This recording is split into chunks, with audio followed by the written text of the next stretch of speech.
ఓం వసుదేవసుతం దేవం కంసచాణూరమర్దనం దేవకి పరమానందం కృష్ణం వందే జగద్గురుం. శ్రీ రాధాకృష్ణాభ్యాం నమః. ధ్యాయేత్ పద్మాసనస్థాం వికసితవదనాం పద్మపత్రాయతాక్షీం హేమాభాం పీతవస్త్రాం కరకలతల సద్ధేమ పద్మాం వరాంగీం సర్వాలంకారయుక్తాం సకలమభయదాం భక్తనమ్రాం భవానీ శ్రీవిద్యాం శాంతమూర్తిం సకల సునృతాం సర్వసంపత్ప్రదాత్రీం.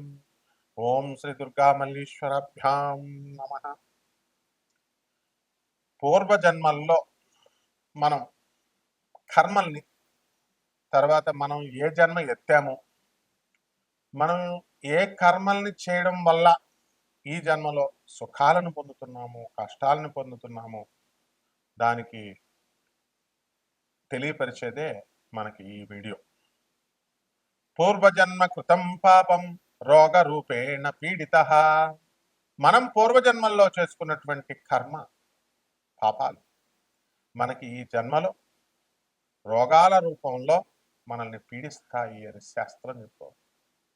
శ్రీ గురు చరిత్రలో గురుదేవులైనటువంటి శ్రీ నృసింహ సరస్వతి స్వాముల వారు తన సొంత చెల్లి అయినటువంటి ఆమె శ్రీపాద వల్లభ అవతారంలో కూడా తన సొంత చెల్లికి, నువ్వు పూర్వజన్మ కర్మలు చేయడం వల్లమ్మా, నువ్వు భార్యాభర్తల్ని విడదీయడం వల్ల నీకు వైధవ్య యోగం ఉంది, నీకు కుష్టు వ్యాధి వస్తుంది అని చెబితే, అయ్యా బాబోయ్ అని చెప్పి, అన్న నువ్వు నా సొంత సాక్షాత్తు శ్రీమన్ నారాయణమూర్తివి, నువ్వు బ్రహ్మ విష్ణు శివుడు రూపానివి, నువ్వు ఉండి నా అన్నమయ్య ఉండి నాకు ఇలా చెప్తే మామూలు వాళ్ళ పరిస్థితి ఏంటి బాబోయ్, నన్ను రక్షించంటే అప్పుడు స్వామివారు ఏం చేస్తారు తెలుసా? సరే, నువ్వు నా చెల్లిగా పుట్టినందుకు గాను నేను ఈ యవ్వనం అంతా కూడా నువ్వు మామూలుగా ఉంచుతావు. యవ్వనం అయిపోయిన తర్వాత నీకు కుష్టు వ్యాధి వస్తుంది. అయితే అన్న దాన్ని కూడా నివారించడం ఎలాగా అంటే, గురువారం నాడు అమావాస్య తిథిలో అష్టతీర్థాలలో స్నానం చేయి భీమ అమరజానది సంగమం, అంటే గానగాపుర క్షేత్రంలో అని చెప్పారు. అక్కడ పాపనాశ తీర్థం అని మనందరికీ తెలిసిందే. ఆ తీర్థంలో స్నానం చేస్తే ఆయన చెల్లెలికి ఏమైందండి? కుష్ఠు రోగం నుంచి విముక్తురాలైంది. ఇది ఎలా సాధ్యమైంది? జగద్గురువైనటువంటి నరసింహ సరస్వతి స్వాముల వారు శరణు పొందింది కాబట్టి. మనం ఎవరు శరణు పొందుతున్నా? జగద్గురువులు చెప్పినటువంటి గురు చరిత్రలో ఉన్నటువంటివన్నీ కూడా మనము చాలా జాగ్రత్తగా చదవాలి, అర్థం చేసుకోవాలి, అది పిక్చరైజేషన్ చేసుకోవాలి. అని నృసింహ సరస్వతి స్వామి వారు ఆయన ఇంకా ఉప్పుడికి ఉన్నారు, నిత్య నివాసి ఆయన గానగాపురంలో. కాబట్టి ఆయన రోజు భిక్షకు వస్తారు. అరే నేను ఉన్నానురా మొగుడా అంటే మనము ఆయన్ని ఎంత భక్తి ప్రపత్తులతో మనం పూజించుకోవాలి. అలా పూజించేటటువంటి వాళ్ళ యొక్క కర్మని స్వామివారు ఇలా ఎడం చేత్తో తొలగించేస్తారు. Under the special discretion powers of the Jagadguru status, the Lord Nrsimha Saraswati dismisses the bad karmic actions అని ఒక్క మాటతో నల్లిఫై చేసేస్తాడు. కాబట్టి ఈ పూర్వజన్మలనేటటువంటివి ఖచ్చితంగా మనకి కేతువు సూచిస్తాడు. నాకు ఒక క్లయింట్ ఫోన్ చేశాడు, గురువు గారండి నాకు అర్ధాష్టమ కేతు ఉన్నాడు, నాకు ఎప్పుడు కూడా, ఆయన ఫారెన్లో ఉంటున్నాడు, నాకు ఎప్పుడు కూడా పూర్వజన్మలు గుర్తొస్తూ ఉంటాయి. నాకు కేతు టైంలో నేను ఎవరికండి ఈ కూర్మంలో ఉన్నటువంటి ఆశ్రమం కడుతున్నారు కదా ఇస్కాన్ వాళ్ళు, వాళ్ళకి నేను 4 లక్షలు ఇచ్చానండి ఒకసారి ఫోన్ చేసి, మళ్ళీ ఇంకొకసారి అడిగితే 3 లక్షలు ఇచ్చానండి. ఇలా వాళ్ళు ఆయన చెప్పుకుంటూ వచ్చాడు. నాకు 4-3 ఈ నెంబర్సే నా లైఫ్లో వస్తున్నాయండి. అతను చెప్పింది వాస్తవం. కారణం ఏంటో తెలుసా? మన జీవితంలో కొన్ని నెంబర్స్ వస్తూ ఉంటాయి. నెంబర్స్ రూపంలో ప్రతి మనిషి జీవితంలో కూడా కొన్ని నెంబర్లు మన జీవితంలో వస్తూ ఉంటాయి. అతని అబ్జర్వేషన్ కరెక్ట్. 4-3 కేతు. అలాగే ఇంకొక అతను పాన్ కార్డ్ నెంబర్ తీసుకున్నా, ఆధార్ కార్డ్ నెంబర్ కౌంట్ చేసిన, బండి నెంబర్ కౌంట్ చేసిన, ఇలా అంతా కూడా ఒకటే నెంబర్ వస్తుందండి, అది కేతు అండి అని ఇలా చాలా మంది అంటూ ఉంటారు. కాబట్టి మన కేతువు ఏ ఏ స్థానాలలో ఉంటాడు అనేటటువంటిది అది టెక్నికల్ పార్ట్, అది పండితులకు అవసరం. సామాన్య మనిషికి కావాల్సింది ఏంటంటే ఆయా స్థానాలను బట్టి కేతువు మన పూర్వ జన్మల్ని మనకి ఆయన తెలియజేస్తాడు అనేటటువంటిది స్పష్టంగా అర్థమవుతూ ఉంటుంది. జగద్గురువులైనటువంటి ప్రభాత రంజన్ సర్కార్ ఆనందమూర్తుల వారు తన దగ్గరకు వచ్చినటువంటి భక్తులకి పర్సనల్ కాంటాక్ట్ ఇచ్చేవారు. అంటే ఇప్పుడు ఉన్న స్వామీజీలు ఇస్తున్నట్టుగా కాదు. వాళ్ళు మేము నీకు పూర్వజన్మ గుర్తు చేస్తాం అట్లా కాదు నాయన. ఆయన రామకృష్ణ పరమహంసల వారి గురువైనటువంటి తోతాపురికే మోక్షాన్ని ఇచ్చారు. సిబిఐనే ఒంటి చేత్తో ఛాలెంజ్ చేసి తన్ని ఎంత ఇబ్బంది పెట్టినా సరే, విషమిచ్చినా సరే సిబిఐని, ఆ విషాన్ని ఇక్కడ ఆపేశాడు ఆయన. దాన్ని నీలకంఠ దివసగా ఆనంద మార్గ ఆశ్రమం ఇప్పటికీ జరుపుకుంటుంది. ఆనాడు శివుడు నీలకంఠం అంటే విషాన్ని కంఠం దగ్గర ఆపేశాడు. అదే పునరావృతం చేసినటువంటి శివావతారమే. అటువంటి జగద్గురువులు నీతూ అంబానీకి, ముఖేష్ అంబానీకి, సుశీల్ గోయంకాకి, సీమా గోయంకాకి, కుమార్ మంగళం బిర్లాకి, ఇలా తన దగ్గరకు వచ్చినటువంటి ప్రతి ఒక్కరికి doctor Ravi Batra South Methodist University professor, ఎకనామిక్స్లో నోబెల్ ప్రైజ్ విన్నర్ 1993 అని కొడితే వచ్చేస్తుంది. అతను వికీపీడియా చూడండి, పిఆర్ సర్కార్ వల్లే నాకు నోబెల్ ప్రైజ్ వచ్చిందంటారు. మరి అటువంటి స్థాయి గురువు గారు ఇచ్చారు పర్సనల్ కాంటాక్ట్. అలాగే పరమహంస యోగానందుల వారి గురువైనటువంటి యుక్తేశ్వర్ బాబాజీ, వారి గురువైనటువంటి లహరి మహాశయుడికి ఆయన గురువైనటువంటి మహావతార్ బాబాజీ రాణిఖేట్లో అన్ ఆటోబయోగ్రఫీ ఆఫ్ యోగి అని చదవండి, ఒక యోగి ఆత్మకథ. అందులో ఆ మహావతార్ బాబాజీ లహరి మహాశయుడికి ఇలా ముట్టుకుంటే పూర్వజన్మ స్మృతి వచ్చింది. ఆ గుహలోకి వెళ్ళు, ఆ కమండలం ఏమిటి, ఆ దుప్పటి ఏమిటి, దుమ్ము పట్టి ఉంది అంటే ఏమిటో నాకు గుర్తు రావట్లేదు గురువుగారు అంటే, బయటకు రాగానే ఇలా ముట్టుకోగానే పూర్వజన్మ స్మృతి, ఇది నాదే, నేను పూర్వజన్మలో తపస్సు చేసి ఇదంతా చనిపోయాను అన్నారు. అదంతా ఆ కథ అంతా అందులో చదువుకోండి. ఆ తర్వాత నువ్వు చనిపోయిన తర్వాత ఏ తల్లి గర్భంలోకి వెళ్ళావు, చిన్న పిల్లాడుగా నువ్వు ఎలా పుట్టావు, పెరిగావు, తర్వాత నీకు జాబ్ ఇప్పించింది నేనే, ఇదంతా కూడా స్పిరిచువల్ మాస్టర్స్ చెప్పేది. ఆ స్థాయి మాస్టర్స్ ఇప్పుడు ఉన్నటువంటి వాళ్ళు కాదు. కాబట్టి మీ యొక్క వ్యక్తిగత జాతకాలలో మీ యొక్క కేతువు పొజిషన్ బట్టి మనము పూర్వజన్మ ఏంటి అని చెప్పచ్చు. నాడీ గ్రంథాలు ఆ కాలంలో ఉండేవి వైదిక కోవిల్లో. మరి అప్పుడు ఖచ్చితంగా కొంతవరకు రూఢి చేయగలిగేవారు. ఇప్పుడు లేవు, అవి కూడా కలుషితం అయిపోయినాయి అవన్నీ కూడా.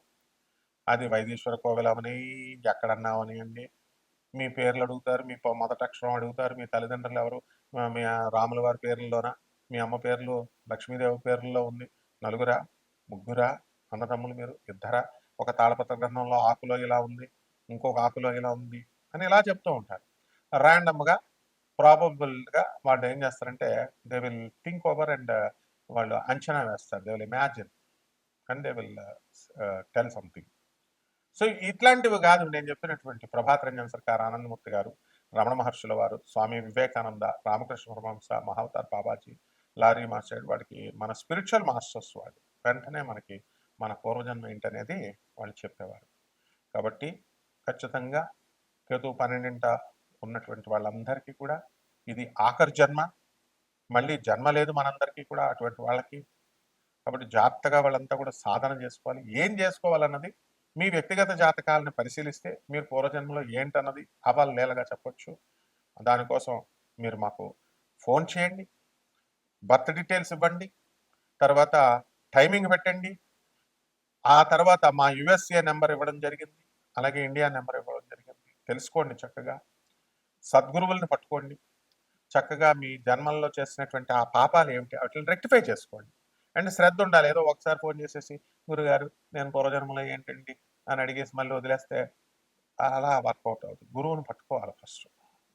ఆ గురువుని జగద్గురువులు వాళ్ళతో అటాచ్మెంట్ ఉంటేనే, వాళ్ళతో కంటిన్యూస్గా మీరు మెడిటేషన్ అవనియండి, వాళ్ళు చెప్పిన ఐడియాలజీని పాటిస్తూ, వాళ్ళు చెప్పిన మిషన్లో మీరు పాల్గొంటూ, అనాథల పట్ల, సాధువుల పట్ల మీరు జాలి దయ కలిగి వాళ్ళకి సేవ చేసుకున్నప్పుడే you will be able to know, you will be able to understand.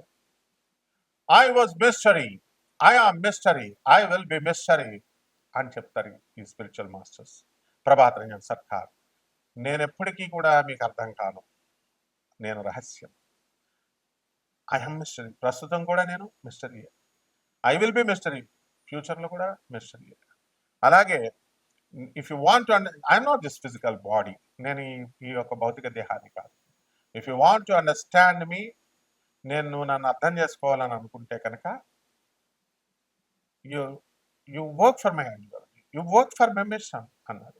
Ideology కోసం, నేను చెప్పిన ఐడియాలజీ కోసం పాటించండి. నేను చెప్పినటువంటి మిషన్ కోసం పాటు చేయండి అన్నారు. కాబట్టి వ్యాపార దృక్పథంతో కాకుండా నాన్ కమర్షియల్ యాటిట్యూడ్తో మేము ఎప్పుడు కూడా మీకు సేవ చేయడానికి సర్వదా సన్నిద్ధం. కాబట్టి అక్కడ నాకు కావాల్సింది శ్రద్ధ, తర్వాత ఇంట్రెస్ట్ ఉండాలి, అండ్ పేషెన్స్ కూడా ఉండాలి. కాబట్టి ఈ 12 రాశుల వారికి ఒక స్కెలిటన్ ఐడియాగా మనకి పూర్వజన్మల కాన్సెప్ట్ మీద ఎవరు ఏమై ఉంటారు, వాటి ప్రభావం ఎలా ఉంటుందనేది ఒక్కొక్క రాశిని బట్టి చూద్దాం. కుంభరాశి. ఈ కుంభరాశి వారంతా కూడా పూర్వజన్మల్లో నిండు కుండలై చాలా లావుగా ఉండేటటువంటి మనుషులై ఉదార స్వభావంతో మీరు అందరికీ కూడా చాలా సహాయాలు చేశారు. అయితే ప్రొఫెషనల్ జెన్సీ కారణంగా ఆ అసూయ అనేటటువంటిది మీకు ఆ పనిలో కూడా వస్తుంది. కాబట్టి మీరు అబ్జర్వ్ చేస్తే కుంభరాశి వారు పోటీతత్వం బాగా పెరిగి మీకు అంటే కూడా అవతల వాళ్ళకి ఆర్డర్లు బాగా వస్తున్నప్పుడు వాళ్ళకంటే మనం క్వాలిటీ బాగా చేయాలి అని, వాళ్ళ దగ్గర నుంచి ఏమైనా సరే ఆ ఆర్డర్ లాగేసుకునైనా సరే మనం చేయాలి అని చెప్పి శతవిధ ప్రయత్నాలు చేస్తారు. ఎంత అవసరం లేదు నాయన, పూర్వజన్మల్లో మీకు అందరికీ కూడా ఎంత ప్రాప్తమో అంత మాత్రమే భగవంతుడికి ఇవ్వడం అనేటటువంటిది జరుగుతుంది. ఇక పంచమంలో ఉన్నటువంటి గురుగ్రహ ప్రభావం వలన మీకు అంతా కూడా శుభమే జరుగుతుంది. విద్యార్థులు తెగ చదువుతారు. మరి ఈ యొక్క మకర రాశి వారికి అందరికీ కూడా ఏలినాటి శని గ్రహ ప్రభావం వలన విదేశాలకు వెళ్ళడము, విదేశాల్లో స్థిరపడము, ఇలాంటివన్నీ కూడా మీకు జరుగుతాయి. ఇక ధనం, ఆదాయాలు మాకు లేవండి, మరి ఉద్యోగాల్లో మాకు వృద్ధి రావడం లేదండి అని బాధపడుతున్నటువంటి వాళ్ళందరికీ కూడా ఉద్యోగాలు బ్రహ్మాండంగా సాధిస్తారు. జీతభత్యాలు బాగా అధికంగా మీరు సంపాదించడం అనేటటువంటిది జరుగుతుంది. కాబట్టి ఖర్చులు కూడా అధికంగా మీరు చేసుకోవడము, ఇలాంటివన్నీ కూడా ఉంటాయి. మరి ఆధ్యాత్మిక సాధన అనేటటువంటిది బ్రహ్మాండంగా చేసేవారు. ఇప్పుడు ఈ ప్రశ్నాచక్ర రీత్యా మరి ఈ యొక్క కుంభరాశిలో జన్మంలో ఉన్నటువంటి రాహుగ్రహ ప్రభావం వలన మీకు సరైనటువంటి నిర్ణయాలు మీరు తీసుకోలేకపోతున్నారు, స్థిరమైనటువంటి అభిప్రాయాలు మీరు తీసుకోలేకపోతున్నారు. అందరినీ అనుమానించడం, ఇతరులకి మీకు వీళ్ళ గురించి తెలియకపోయినా వీళ్ళ గురించి అవతల వాళ్ళ దగ్గర బ్యాడ్గా చెప్పడం, ఇలాంటివన్నీ కూడా చిన్న చిన్న తప్పులు చేయడం ద్వారా ఈ కుంభరాశి వారు అభాసుపాలు అవడానికి, మరి నవ్వులపాలు అవడానికి అవకాశం ఉంది. కాబట్టి ఈ రాశి వారంతా కూడా అనుకున్న పని అనుకున్నట్లు మీరు ముందుకు చేసుకుంటూ వెళ్ళిపోతారు. ఇక పరిహారాల దగ్గరికి వచ్చేసరికి ఈ యొక్క ఏలినాటి శని కాబట్టి శని జపం చేయండి, శని స్తోత్రాలు చదవండి, శనికి కిలోంపావు నల్ల నువ్వుల్ని, నల్లని వస్త్రాన్ని పేద బ్రాహ్మణులకి శనివారం నాడు ఉదయం 8 గంటలకి దానం చేసుకోండి. దశమహావిద్యల్లో ఒకటైనటువంటి ఈ యొక్క మహాకాళి అమ్మవారి యొక్క మంత్రాన్ని కానీ, సాధనని కానీ, హోమాన్ని కానీ మీ ఇళ్లలో జరిపించుకోవడం ద్వారా అద్భుతమైనటువంటి పరిహారం మీకు లభిస్తుంది. శుభమస్తు.